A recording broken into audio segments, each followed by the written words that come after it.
Yang aku tahu, aku terbangun dalam gelap dengan tubuh dingin dan tak bernyawa. Aku tidak bisa bergerak, tidak bisa bernapas, tapi aku masih bisa merasakan. Aku tahu aku sudah mati. Aku tahu aku seharusnya tidak ada di sini. Tapi sesuatu membangunkanku. Dan kemudian aku kembali.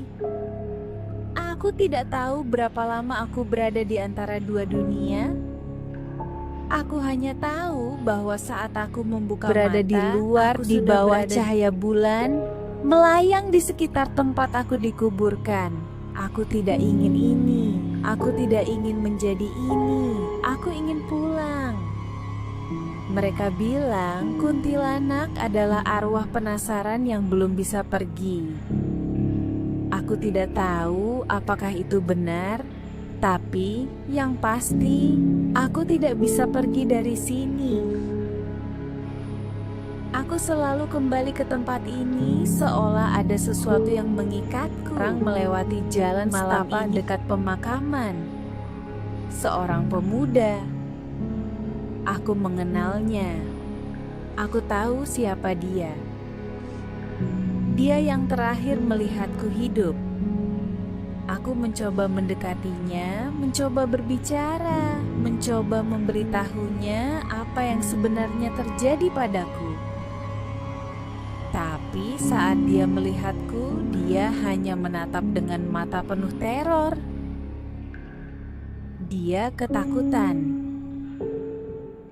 Aku ingin mengatakan sesuatu, ingin memberitahunya tentang siapa yang membunuhku, tentang tubuhku yang dikubur tanpa nama di belakang rumah seseorang.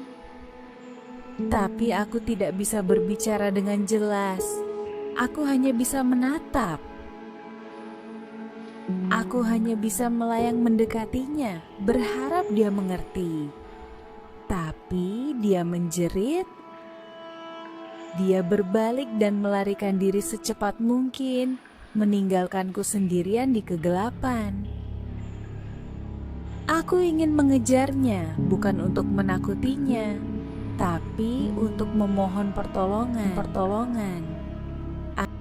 Aku hanya ingin seseorang menemukanku.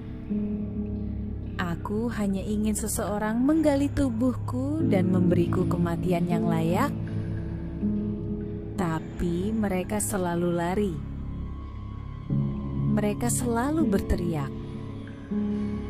Mereka hanya melihatku sebagai hantu. Tidak ada yang melihatku sebagai manusia yang meminta tolong. Lalu aku melihatnya. Dia sudah mati. Aku melihat tubuhnya duduk di sofa rumahnya sendiri dengan luka Aku melihat bayangan pembunuhnya berdiri di belakangnya. Dia tidak sadar. Dia masih berpikir dia hidup. Dia masih mencoba pulang. Aku mencoba memperingatkannya dengan suara yang serak, bergetar dari alam kubur. Jangan pulang ke rumah, tapi dia tidak mengerti. Dia hanya ketakutan, sama seperti orang-orang lain. Dia berlari. Aku hanya bisa melihatnya pergi, meninggalkan tubuhnya sendiri di rumah itu bersama pembunuhnya. Aku tahu rasanya. Aku tahu bagaimana rasanya terjebak antara hidup dan mati. Aku hanya ingin seseorang yang tidak lari. Seseorang yang mau mendengar. Seseorang yang akan membebaskanku.